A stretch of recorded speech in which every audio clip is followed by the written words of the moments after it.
সালাম আলাইকুম। একটা কথা আছে, রাখে আল্লাহ মারে কে। যদি ইরানের ফলোয়ার হয়ে থাকেন ভিডিওটা শেয়ার করবেন, কারণ এই যে দীর্ঘ রক্তক্ষয়ী যুদ্ধ হলো, পুরো ইরানকে অনেকটা আপনার ধ্বংসস্তূপে পরিণত করার চেষ্টা করা হলো। বাট দিন শেষে যাকে নিয়ে এত আয়োজন, অর্থাৎ ইরানের যে পরমাণু নিয়া বা পরমাণু গবেষণাগারগুলোকে নিয়ে বা পরমাণু কেন্দ্রকে নিয়ে বা পরমাণু যে মিশন, যেটাতে আগামী পৃথিবী, আপনারা আজকের দিনের দেখেন উত্তর কোরিয়ারে সবাই বাবা ডাকে কেন? কারণ তাদের কাছে পরমাণু মেশিন আছে। আপনি দেখেন পাকিস্তানকে ভারত বাবা ডাকে, আবার ভারতকেও পাকিস্তান কাকা ডাকে কেন? কারণ মেইন কারণ হচ্ছে তাদের প্রত্যেকের কাছে পরমাণু আছে। রাশিয়াকে সবাই দাদা ডাকে কারণ তাদের কাছে পরমাণু আছে। আরব রাষ্ট্রগুলো কারোর কাছে কিছু নেই, ভাড়াতে হাওলাতে নিয়ে আপনার তারা চলে। সেখানে ইরান যখন এই পরমাণু স্থাপনা বা পরমাণু কেন্দ্র তৈরি করলো, তখনই কিন্তু পশ্চিমা বিশ্ব এতদিন যেটা করার সাহস পায় নাই, ট্রাম্প তিনি আসার পরে ঠিক একই কাজ করে বসলেন।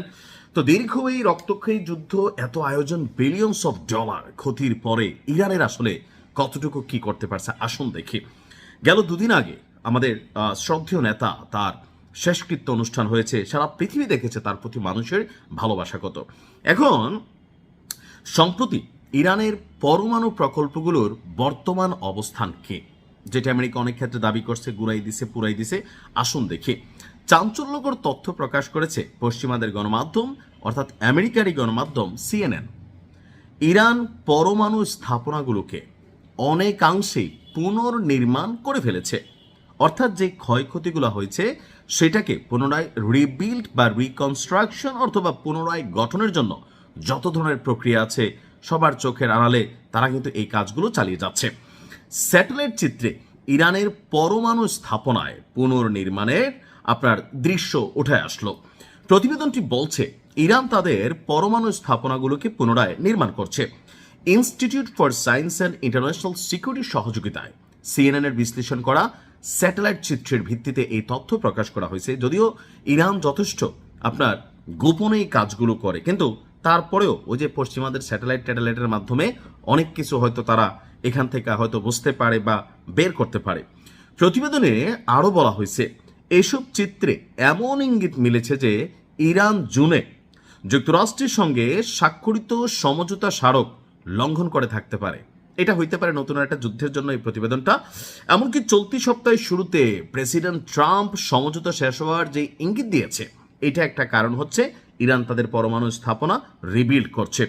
প্রতিবেদনে পারচিনের, অর্থাৎ একটা স্থান ইরানের পারচিন, সেখানে একটা স্থানের কথা তারা বিশেষভাবে উল্লেখ করেছে যেখানে পারমাণবিক অস্ত্র তৈরির জন্য ব্যবহৃত বিস্ফোরক উপাদান ইরান মজুদ করে রেখেছে বলে ধারণা করা হচ্ছে।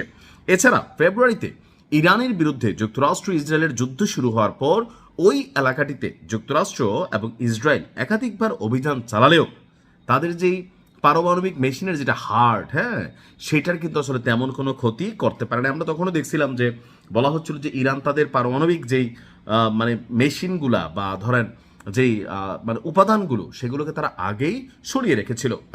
এমনকি সিএনএনের একজন বিশ্লেষক তিনি বলছেন, আমরা দেখতে পাচ্ছি ইরান ওই স্থানটি মেরামত এবং পুনর্নির্মাণের জন্য অনেক দূর এগিয়ে গেছে।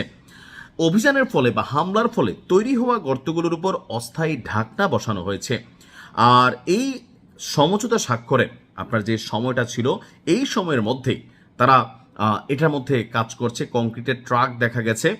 আর ধারণা করা হচ্ছে যে ইরান গর্তগুলোকে বন্ধ করার পরিকল্পনা করছে।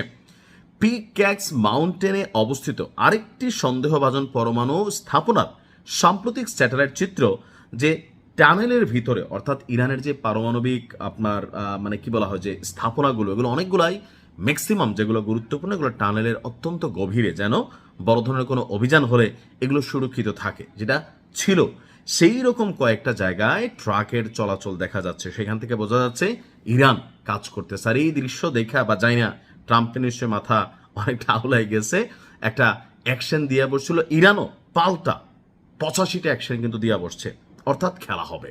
ভালো থাকুন, আসসালামু আলাইকুম।